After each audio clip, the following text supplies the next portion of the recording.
사도행전 19장.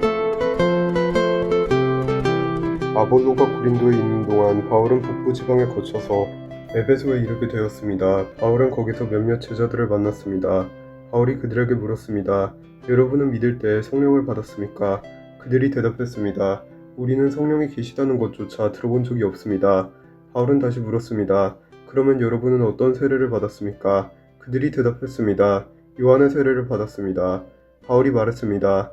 요한은 회개의 세례를 베풀었습니다. 요한은 사람들에게 자기 뒤에 오실 분을 믿으라고 외쳤는데 그분이 바로 예수님이십니다. 그들은 이 말을 듣고 주 예수님의 이름으로 세례를 받았습니다. 바울이 그들에게 손을 얹자 성령께서 그들에게 내려오셨습니다. 그러자 그들은 방언으로 말하고 예언을 하기 시작했습니다. 그곳에 있던 사람은 모두 12명쯤 되었습니다. 바울은 회당에 들어가서 3달 동안 하나님의 말씀을 담대하게 전했습니다. 그리고 하나님의 나라에 관해 토론도 하고 받아들이도록 설득했습니다. 그러나 어떤 사람들은 마음이 굳어져서 믿지 않고 오히려 군중들 앞에서 돌을 욕하고 다녔습니다. 그래서 바울은 그런 사람들을 떠나 신자들을 데리고 두란노 학원으로 가서 날마다 사람들과 토론을 했습니다. 이 일은 2년 동안 계속되었습니다. 그리하여 아시아 지방의 모든 유대인과 그리스인이 주님의 말씀을 듣게 되었습니다. 하나님께서 바울의 손을 빌려 놀라운 기적들을 일으키셨습니다. 심지어 사람들이 바울이 몸에 지니던 손수건이나 앞치마를 병든 사람 위에 얹기만 해도 병이 낫고 귀신이 쫓겨나갔습니다. 그러나 사방으로 돌아다니면서 귀신을 쫓아내는 유대인 중에서도 주 예수님의 이름을 이용하여 귀신을 쫓아내려는 사람들이 있었습니다. 그들은 바울이 전파하는 그 예수의 이름으로 명령한다. 그 사람에게서 나오너라 고 말하곤 했습니다. 유대인 대제사장 스게와라는 사람의 7 아들들이 바로 이런 일을 하였습니다. 그런데 악한 귀신이 그들에게 말했습니다. 내가 예수님도 알고 바울도 알지만 너희는 누구냐? 그러더니 귀신 들린 사람이 그들에게 달려들었습니다. 귀신 들린 사람은 스게와의 아들들보다 힘이 세어서 그들을 때리고 옷을 찢었습니다. 그래서 그들은 발가벗긴 채 그 집에서 도망쳤습니다. 이 일이 에베소에 사는 모든 유대인들과 그리스인들에게 알려지자 그들은 두려움에 사로잡혔으며 주 예수님의 이름을 찬양했습니다. 믿는 사람들이 많이 나와 사람들 앞에서 자기들이 행한 일들을 고백하기 시작했습니다. 그들 중에는 마술을 부리던 사람들도 있었는데 그들은 자기들의 마술책을 가져다가 사람들 앞에서 다 태워버렸습니다. 그 책값을 계산하면 은화 5만 개가량 되었습니다. 이렇게 해서 주님의 말씀은 점점 힘있게 퍼져나갔습니다. 그 후에 바울은 마케도니아와 아가야 지방을 거쳐 예루살렘으로 갈 결심을 하였습니다. 그리고 나는 예루살렘에 갔다가 로마도 꼭 가봐야 되겠습니다. 라고 말했습니다. 바울은 자기를 돕는 사람 가운데 2사람, 곧 디모데와 에라스도를 먼저 마케도니아로 보냈습니다. 그리고 그는 아시아에 얼마 동안을 더 머물렀습니다.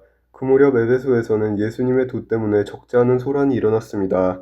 데메드리오라는 은세공인이 있었는데 은으로 아데미 여신의 신전 모형을 만드는 사람이었습니다.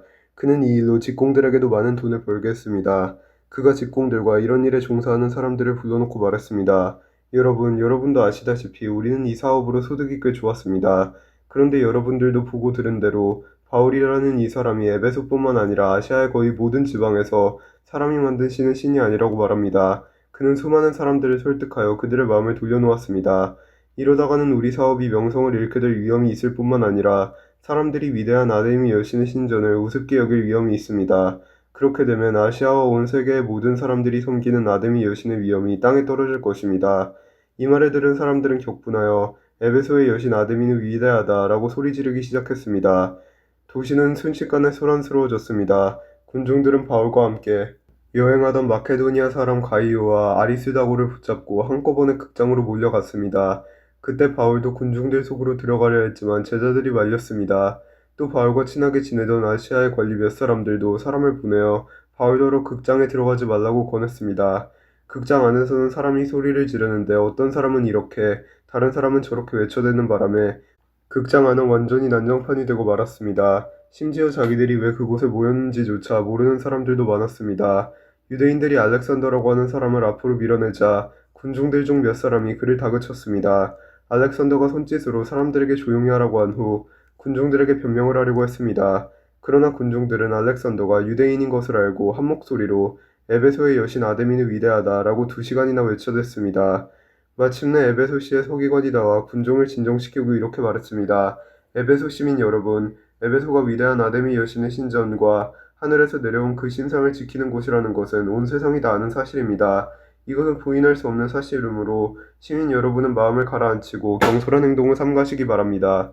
여러분은 이 사람들을 이리로 끌고 왔으나 이 사람들은 우리 여신을 모욕한 적도 없고 그 신전에서 무엇을 훔치지도 않았습니다. 우리에게는 재판정이 있고 재판관들도 있습니다.